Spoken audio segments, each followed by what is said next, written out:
The cold wind cut like a knife. Sira held her child tighter against her chest as snowflakes danced around her like silent ghosts.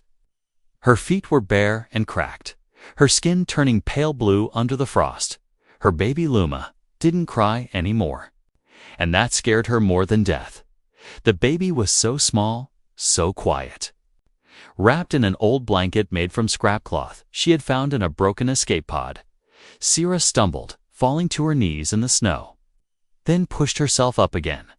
She couldn't stop now, not when her daughter was still breathing, not when there was still a chance, no matter how small. The planet they had landed on, or rather, crashed on, was called Naranin. Uninhabited, frozen, dead. Her ship had been shot down, not by enemies, but by her own people. They had discovered the truth. She had given birth to a child with human blood. It was forbidden. Her people called it a shame, an insult, so they hunted her like an animal. She had no weapons, no food, no warmth, just a sick baby and her own fading strength. The snowstorm grew stronger, the wind howled louder. Trees made of black crystal creaked under the pressure, breaking. Apart like glass, Sira saw a faint shape through the falling snow. Something metal sticking out of the ground. She ran toward it, legs shaking, breath coming in gasps. It was an old cargo pod, half buried under ice. She pushed the broken door open, crawled inside, and collapsed on the floor. The walls were cold, the air sharp. But at least the wind couldn't reach them anymore. She sat against the wall, pulling her baby closer. Luma was barely moving now, skin turning gray, lips dry. Sira touched her forehead and whispered, "I'm sorry." Tears rolled down her cheeks. Freezing before they reached her chin, she wrapped the child tighter, held her close, and sang a lullaby, one from Earth, the father's planet. She didn't know the words well, but the tune stayed in her heart. Then, slowly, she closed her eyes. She knew what would happen. They would fall asleep, together, and never wake up. Maybe that was better than being hunted, better than being alone. Her final thought was of warm hands and soft laughter, and a man's face she tried not to forget. Then, darkness, silence, until a sound, footsteps. Crunching in the snow outside, a shadow moved past the small window of the cargo pod. A shape, tall, broad, walking carefully. The door creaked open, and freezing air rushed in again. But it wasn't the cold that shocked Sira. It was the light, a warm, yellow beam shining from a lamp in someone's hand. A human hand. He looked down at her, a man in a heavy coat, face covered with snow and beard. He didn't say a word at first, just stared at the tiny bundle in her arms. Then he dropped to one knee and reached out, checking the child's pulse gently. "She's alive," he said softly. Sira tried to speak, but her lips didn't move. She didn't even know if this was real or a dream. The man pulled off his thick gloves and placed his warm hands on Luma's chest. He then took off his coat and wrapped it around both of them. She wanted to scream, to push him away, but she was too weak. He lifted both of them into his arms like they weighed nothing. Outside, the storm roared louder, but the man didn't stop. Each step was strong, steady. Like he had done this before, Sira opened her eyes just once more, just long enough to see his face again. He wasn't a soldier, not anymore. He had kind eyes, tired eyes, but kind. The world spun and went black again, but this time it didn't feel like the end. Somewhere in the distance, through the cold and snow, she heard a voice. "Don't worry, little one," the man whispered. "You're safe now." And for the first time in many days, Sira felt warmth, not from the fire, not from the coat, but from something deeper. Hope. Sira opened her eyes slowly, blinking at the strange light above her. Her body was wrapped in warmth, not just the thick coat, but something more, soft fabric, a blanket. The scent of something burning gently, like firewood. Her child Luma was still in her arms, and she was breathing. Warm, slow breaths, like a sleeping animal. Siro didn't understand what had happened. She had expected to die, had accepted it in the snow, but now she was alive. And not alone. She tried to move, but her muscles hurt, her hands numb. She turned her head and saw him, sitting across the fire. The human. The man who had lifted her from the edge of death.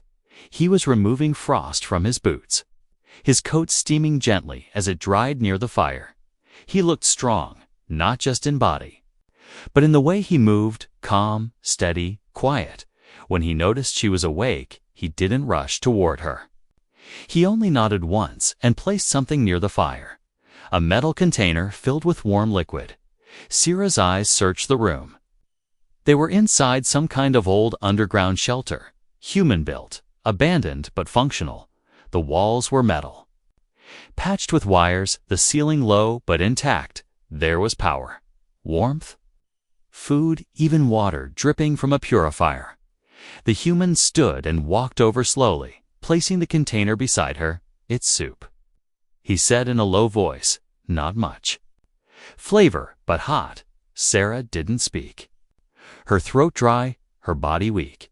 She only stared at him, unsure if he was real. He reached into his jacket and pulled out a small cube, pressed a button, and handed her a warming pad. She took it carefully, placing it between herself and her baby Luma. Let out a soft sigh, curling closer, her skin no longer freezing. "You were out there a long time," the man said, sitting back down. "I thought I was too late." His voice wasn't cold like the others from his kind. It had a tired kindness in it. Something old, something real. Sira finally spoke, her voice shaking. "Why did you help?" "Me?" The man didn't answer right away, just looked into the fire. "I don't know," he said. "Maybe because I couldn't live with myself if I didn't." He didn't ask her name, didn't question who she was or why she was running. That surprised her. Most humans she had met in the war wanted answers first, blame second, and kindness never. But this one just gave warmth. "My name is Callan," he said after a while. "I was a medic left behind after the last ceasefire. I thought all humans were gone from this zone," Sira said quietly. Callan nodded. "They were," he said. "But I stayed." "Why?" she asked. Not because she wanted to make conversation, but because she didn't understand him. "I was tired of orders," he replied. "Tired of fighting someone I never hated." Sira looked down at her child, touched Luma's face gently. "She's human too," she whispered. "Half." Callan didn't react with anger or disgust. He simply said, "I figured." Then silence filled the room again, broken only by the crackling of the small fire. Sira slowly took a sip of the soup, her hands shaking, but warmth spread through her chest. Like magic, Callan stood and began checking supplies, pulling things from crates, setting tools and batteries aside. He worked like someone who had done this 100 times. Each movement quiet but skilled. Sira watched him closely, unsure if she could trust him. But Luma slept calmly beside her, no longer gasping for breath, no longer gray and cold. That meant something. Callan came back and placed a pack near her, filled with soft fabric, clean clothes, food rations, and medicine. "Rest," he said. "You're safe here for now." Sira wanted to believe him, wanted to close her eyes and feel safe. But she had learned long ago that safety was an illusion. Still, as her eyes grew heavier and her child curled closer, she found herself listening to the fire and to the man's soft humming, a tune she didn't know, but somehow remembered. She slept, not with fear, but with something she hadn't felt in years: hope.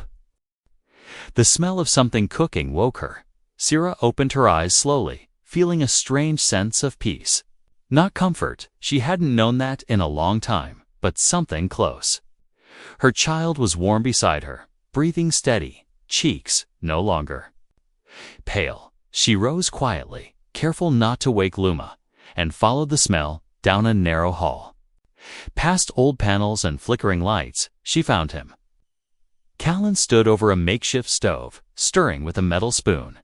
He didn't turn around when she entered. "You're awake," he said. "That's good." She didn't answer at first, just watched him work. He moved like someone who had done this for years. Someone used to silence, to loneliness. There was no radio, no music, no communication lines.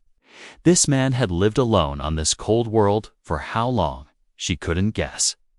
"You don't ask questions," she said quietly.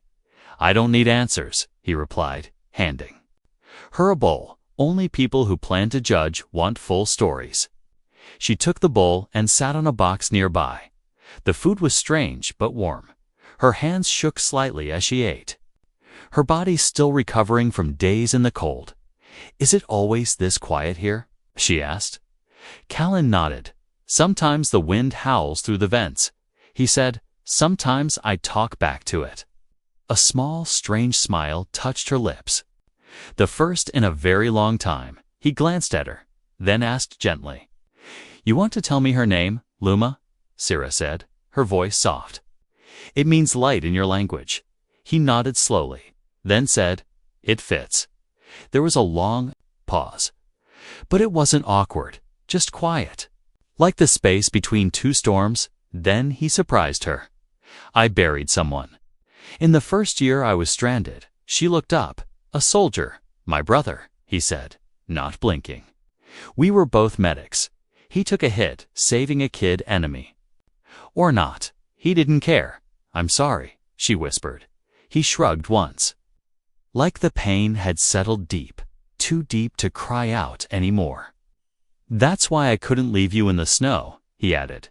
"He wouldn't have forgiven me." Sira stared into her bowl, suddenly unsure of herself. The lies she had told, the truth she hid. She hadn't said she was once a fighter too. That she had pulled the trigger more than once had hurt people. She hadn't said she was the reason Luma's father died. Not because of war, but because he dared love her. And her people didn't forgive such things. Not even love. "You don't know who I really am," she said, her voice low and bitter. "No," Callan said.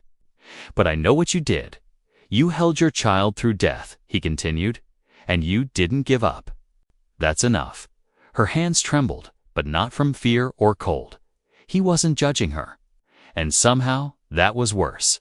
She wanted him to hate her, to push her away. That would be easier.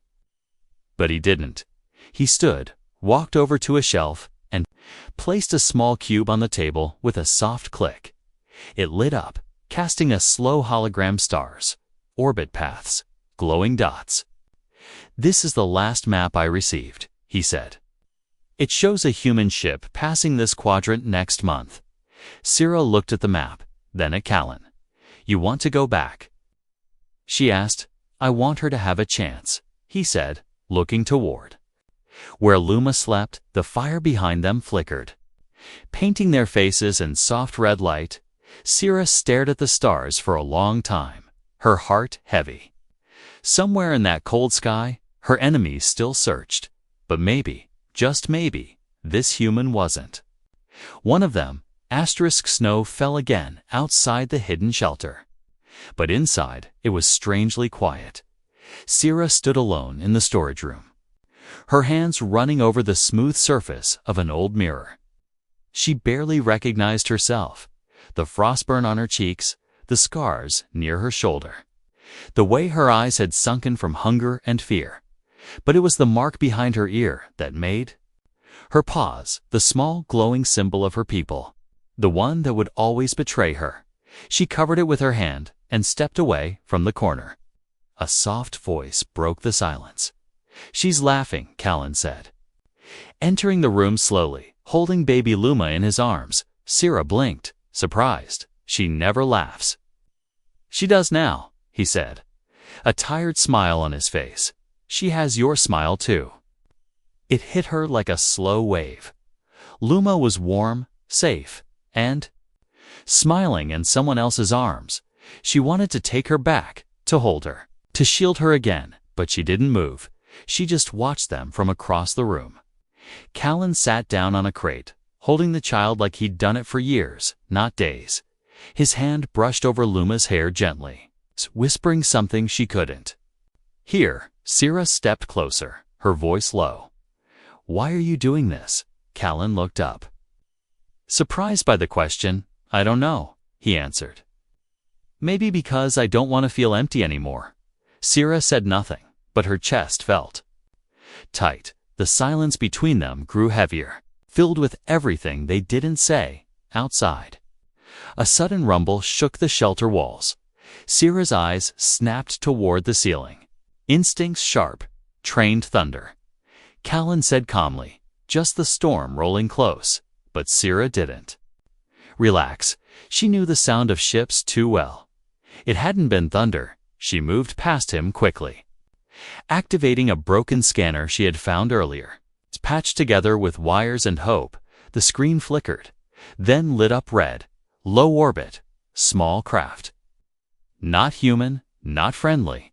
Her breath caught. "They found me." Callan stood, placing Luma gently in her arms, no questions asked. "What do we do?" he asked simply. Sira looked at the scanner again, calculating the time, the distance. "They'll land within an hour," she said. "Searchers first, they'll scan, then burn the area." Callan didn't panic.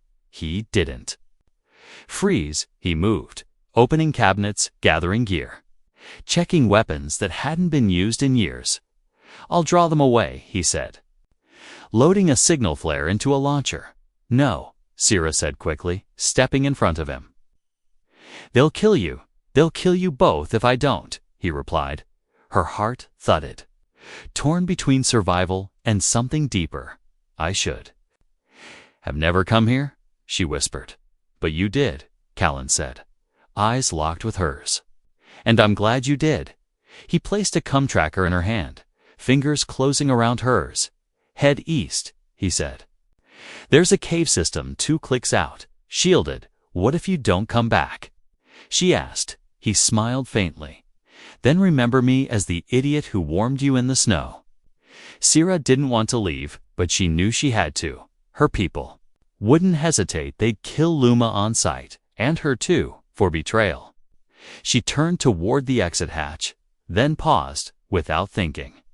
She stepped close and pressed her forehead against Callan's. No words, just breath, fire, and silence.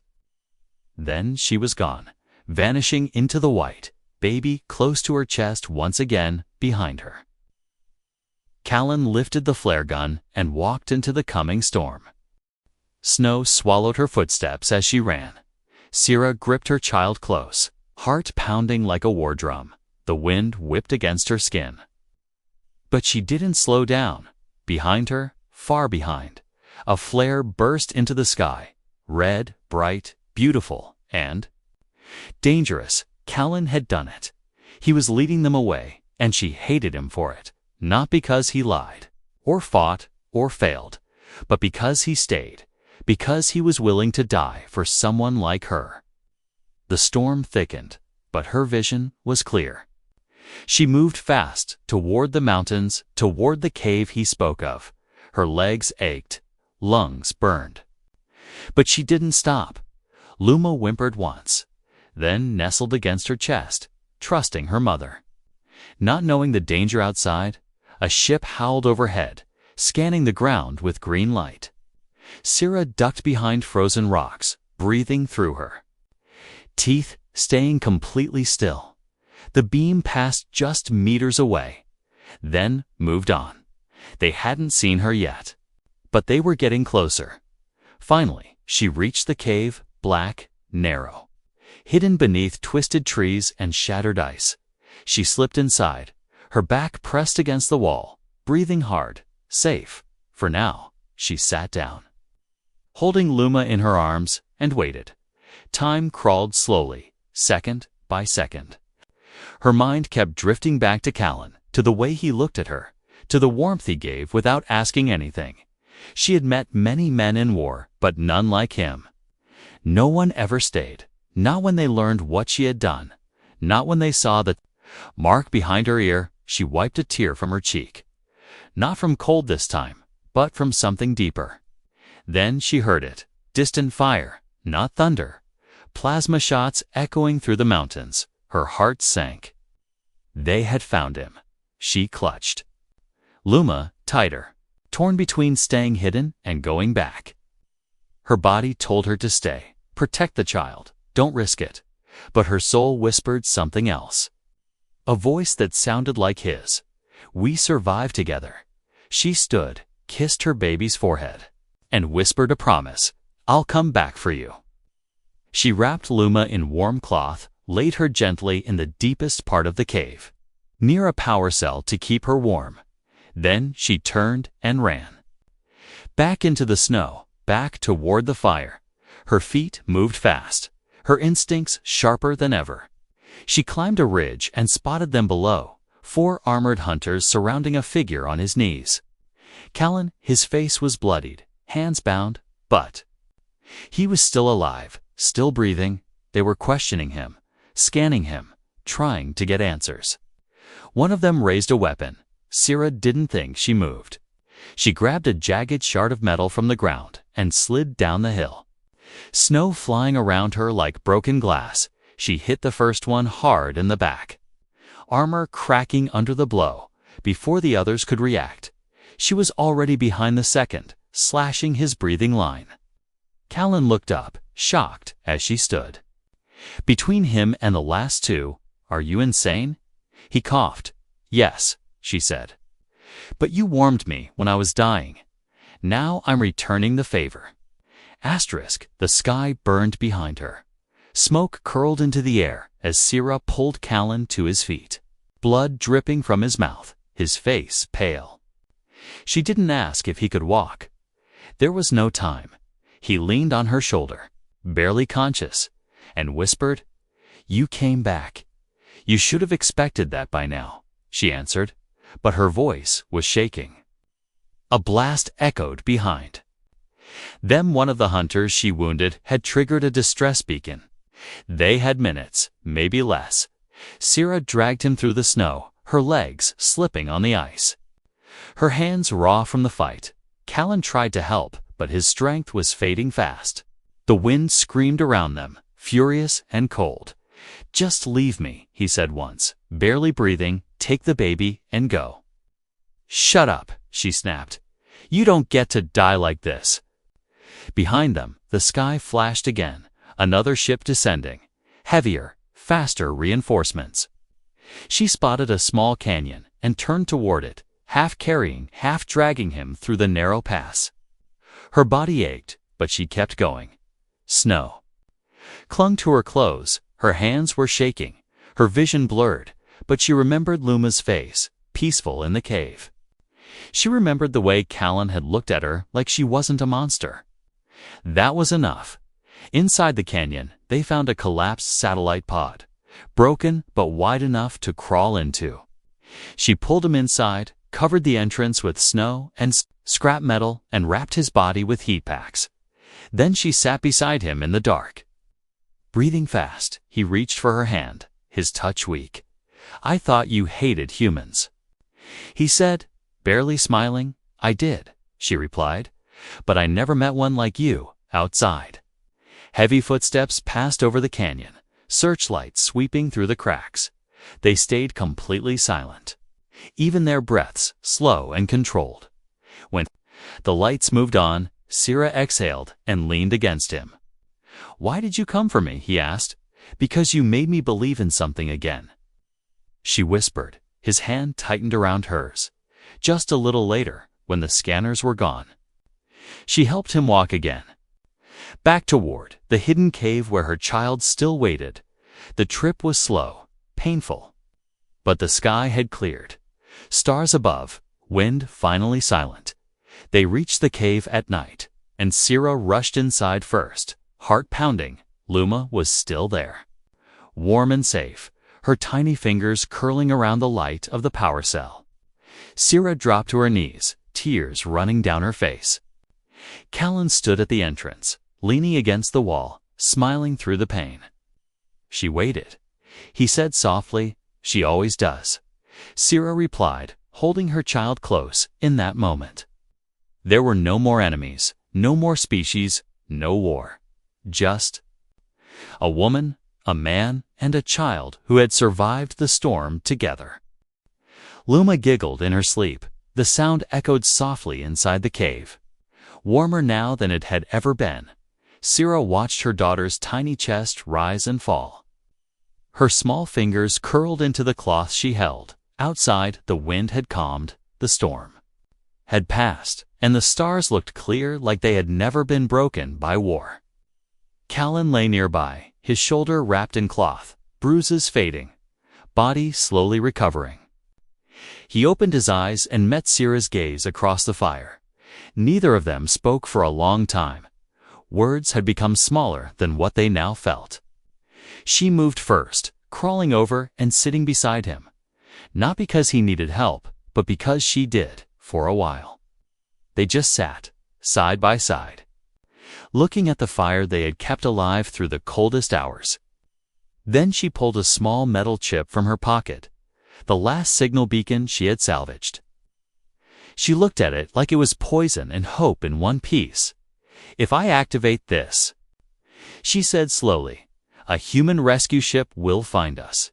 Callan nodded. "It's time." "But what if they don't accept me?" she asked.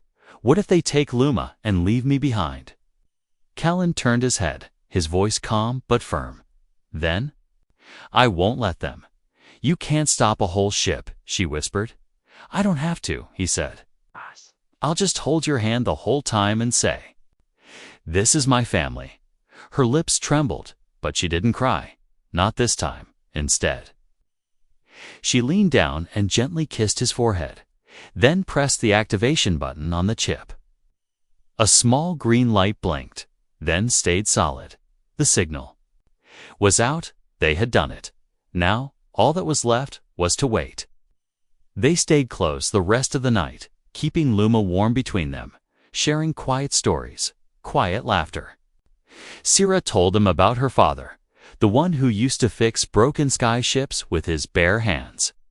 Callan told her about Earth, about sunsets over yellow grass, music that made people dance for no reason, and oceans that roared louder than any storm. She didn't believe all of it, but she wanted to.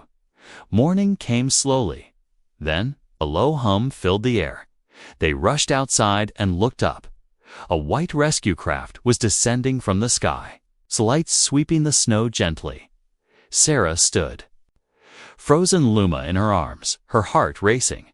Callan walked beside her, one hand resting on her back, the other ready to catch her if she collapsed. The ship landed softly, and the ramp lowered with a hiss of warm air. Two humans in clean gear stepped out, helmets off, eyes wide with disbelief when they saw her. Callan spoke before anyone else could. "This is Sira," he said, "and this is Luma, my daughter." The officer blinked, looked between them, slowly nodded. "Welcome home," he said quietly. Sira's legs gave way, but Callan caught her. Holding her tight, she looked up at him, the man who had found her in the snow. The man who didn't care about bloodlines, scars, or marks behind the ear, just warmth, and in that moment she finally understood something.